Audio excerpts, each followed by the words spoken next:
Hi everyone. आज के इस वीडियो में 8th ग्रेड अभ्यास पुस्तिका कक्षा 8 संस्कृत के प्रथम पाठ लोकहितम मम करणीयम का A to Z complete solution with proper explanation के साथ आपको इस वीडियो में बताया जाएगा। तो ये आप देख सकते हो आपके नए सेशन की नई पुस्तक है। आज के इस वीडियो में हम आपके चैप्टर नंबर 1 लोकहितम मम करणीयम को सॉल्व कर रहे हैं। तो चलिए 8th ग्रेड अभ्यास पुस्तिका संस्कृत कक्षा 8 के चैप्टर नंबर 1 प्रथम पाठ लोकहितम मम करणीयम को सॉल्व करते हैं।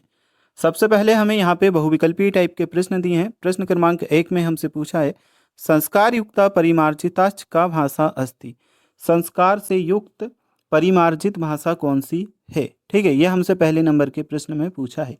ऑप्शन में आ व सादा 4 ऑप्शन दिए हैं। सही उत्तर हमारा ऑप्शन नंबर व है, संस्कृत भाषा। ठीक है, तो पहले नंबर का संस्कृत भाषा हमारा सही आंसर है, इसे आपको टिक कर लेना है, संस्कृत भाषा। नेक्स्ट है हमारे पास सेकंड नंबर का प्रश्न, मानवेषु का भावना भवेत, यानी कि हमारे मन में कौन सी भावना होनी चाहिए, मानव में कौन सी भावना होनी चाहिए। ठीक है, परोपकार की भावना, असत्य की भावना, मिथ्या भावना या निज स्वार्थ की भावना। परोपकार यानी कि दूसरों पे उपकार करना, असत्य यानी कि झूठ बोलना, मिथ्या यानी कि दूसरों के साथ में वही मिथ्या करना, झूठ बोलना या धोखा देना। ठीक है, निज स्वार्थ यानी कि ओनली ऑन खुद के स्वार्थ के बारे में सोचना। तो देखिए, मानव में परोपकार की भावना होनी चाहिए, यानी कि आ वाला ऑप्शन परोपकार भावना आपका सही आंसर है। ठीक है, नेक्स्ट है हमारे पास तीसरे नंबर का प्रश्न, अहर्निशम पदस्य अर्थम अस्ति। अहर्निशम जो हमें शब्द दिया है इसका अर्थ है, पहला ऑप्शन है दिवरात्रि, दूसरा ऑप्शन है प्रातः, तीसरा ऑप्शन है निशीता, चौथा ऑप्शन है अपराह। तो अहर्निशम का अर्थ होता है दिन और रात, यानी कि आ वाला ऑप्शन दिवरात्रि आपका सही उत्तर है। दिन और रात को संस्कृत में दिवरात्रि कहा जाता है, इसलिए ऑप्शन आ आपका करेक्ट आंसर है। नेक्स्ट है हमारे पास प्रश्न क्रमांक चौथा, कुत्र तरणीयम, कहाँ पर हमें चढ़ना चाहिए। पहला ऑप्शन है कष्ट पर्वते, दूसरा ऑप्शन है विपत्ति विपिन, तीसरा ऑप्शन है दुख सागरे, चौथा ऑप्शन है कार्यक्षेत्र। तो कुत्र तरणीयम जो चौथे नंबर का हमारा प्रश्न है, इसका सही उत्तर ऑप्शन नंबर सा दुख सागरे आएगा। ठीक है, चौथे नंबर के प्रश्न में हम करेक्ट आंसर करेंगे ऑप्शन नंबर सा दुख सागरे। अब है हमारे पास पांचवें नंबर का प्रश्न, घनांधकारे पदे संधि अस्ति। तो इस पद में हमें संधि बताना है पांचवें नंबर के प्रश्न में। सही उत्तर हमारा रहेगा ऑप्शन नंबर द दीर्घ संधि। तो पांचवें नंबर के प्रश्न में दीर्घ संधि ऑप्शन द आपका करेक्ट आंसर है। चलिए इसके बाद हम देखते हैं जो आपके रिक्त स्थान दिए गए हैं इन प्रश्नों को और सॉल्व करते हैं। रिक्त स्थान आपको कुछ इस तरह से दिए हैं। छठे नंबर के रिक्त स्थान में हमसे पूछा है बचसा सततम बदनियम, यानी कि वाणी से सदैव सच बोलना चाहिए। ठीक है, सततम, इसमें आंसर हमारा क्या आएगा, बचसा सततम बदनियम, वाणी से सदैव हमें सच बोलना चाहिए।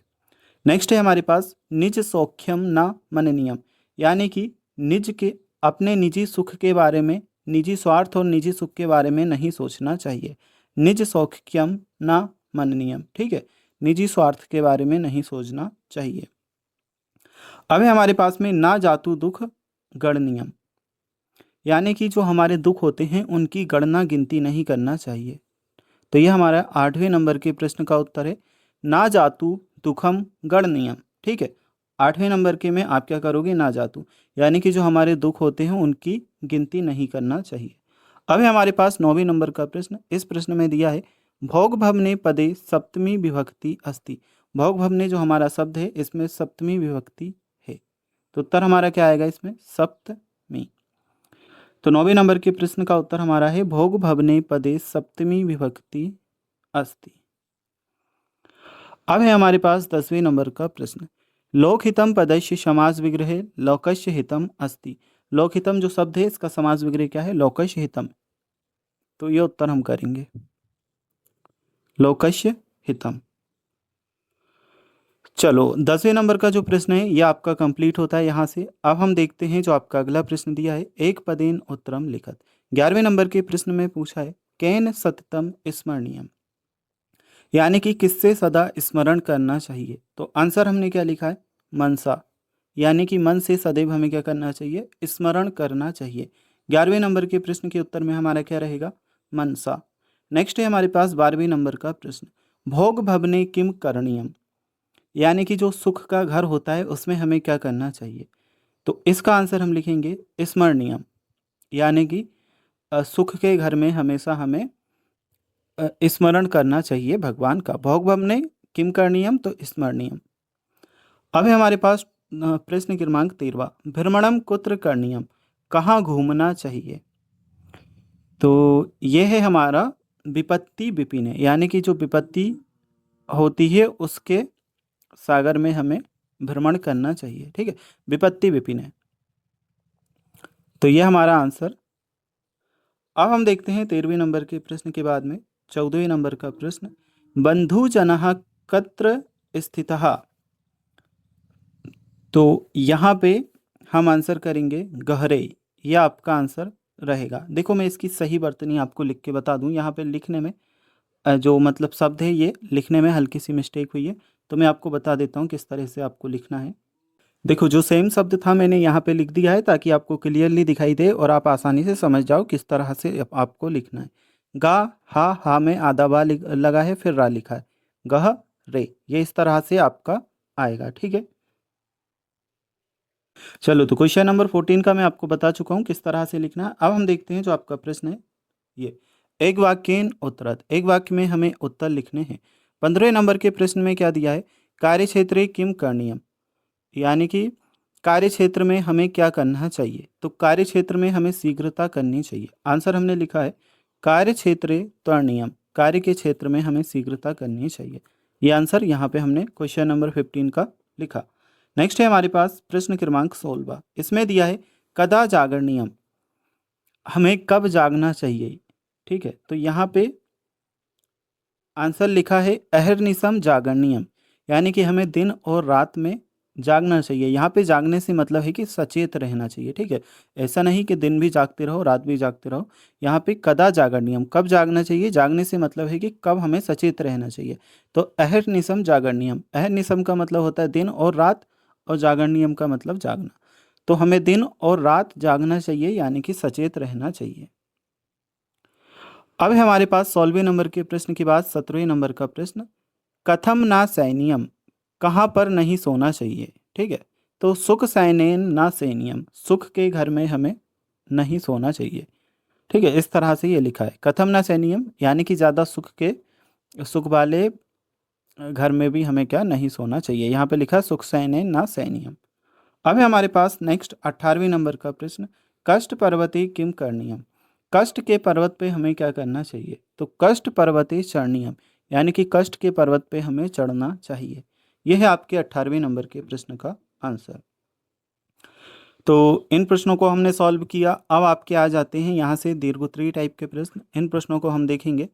तो देखिए जो आपका दीर्घोत्तरीय प्रश्न है, प्रश्न क्रमांक 19वां, उसे हम यहाँ से सॉल्व करते हैं। कुछ इस तरह से आपका प्रश्न है, लोकहिताय मया किम किम करणीयम, लोगों के हितों के लिए हमें क्या क्या करना चाहिए। तो इस प्रश्न के उत्तर को आप यहाँ से कंप्लीट करना। देखिए मैं आपको बता देता हूँ, ये आपका रहेगा 19वें नंबर के प्रश्न का उत्तर कुछ इस तरह से है। तो इसमें क्या दिया है, लोकहिताय मया मनसा सत्यम स्मरणीयम, लोगों के हितों के लिए मन से सदैव हमें स्मरण करना चाहिए। बचसा सत्यम बदनीयम, वचन से सदैव सत्य बोलना चाहिए। भोग भमने ना रमणीयम, सुख के घर में नहीं रहना चाहिए। ठीक है, सुख सैने ना सैनियम। नेक्स्ट है हमारा अहर्निशम जागरणीयम, यानी कि दिन और रात जागना चाहिए। जागने से मतलब सचेत रहना चाहिए। कार्य क्षेत्रे त्वरणीयम, कार्य के क्षेत्र में शीघ्रता करनी चाहिए। दुख सागरे तरणीयम, दुख के सागर को क्या करना चाहिए, तैर कर पार करना चाहिए। कष्ट पर्वते चरणीयम, कष्ट के पर्वत पे चढ़ना चाहिए। विपत्ति विपिने भ्रमणीयम च। तो ये उस इस तरह से जो आपका 19वें नंबर का प्रश्न है, इसे आप यहाँ से देख करके कंप्लीट करना। ठीक है, पूरा जो आंसर है आप इधर से और इधर से देख सकते हैं। चलो अब जो 19वें नंबर के प्रश्न के बाद में है हमारे पास प्रश्न क्रमांक 20वां, स्मर प्लस अनियर स्मरणीयम एतादृशानि अनियर प्रत्ययुक्तानि पदानि पाठात चित्वा लिखत। इसी तरह के अनियर प्रत्यय से युक्त जो शब्द हमें दिए गए हैं उन्हें पाठ से चुन करके हमें यहाँ पे लिखना है। तो देखो पहले मैं आपको ये वाले बता देता हूँ, फिर उधर के भी बताऊँगा। पहला हमने कर्णीयम लिखा, क्रा प्लस अनियर। दूसरा रमणीयम लिखा, इसमें रम प्लस अनियर होगा। बच्चों जो अनियर है इसमें सभी में आपको ये ऐसा हलंत लगा देना है इन सभी शब्दों में। ठीक है, जागरणीयम, तो जाग्र प्लस अनियर होगा। तर्नियम त्रा प्लस अनियर होगा। भ्रमनियम भ्रम प्लस अनियर होगा। अब है हमारे पास बदनियम बद प्लस अनियर। सैनियम C plus अनियर। तर्नियम तर प्लस अनियर। चर्नियम चर प्लस अनियर।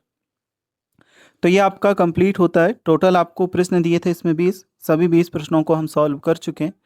अगर आपको इसके बाद जो आपका अगला चैप्टर है उसके उत्तर देखना है तो आप हमारे चैनल के प्लेलिस्ट में जा करके या स्क्रीन पे जो आपको वीडियो दिखाई दे रही है उस पर क्लिक करके देख सकते हो।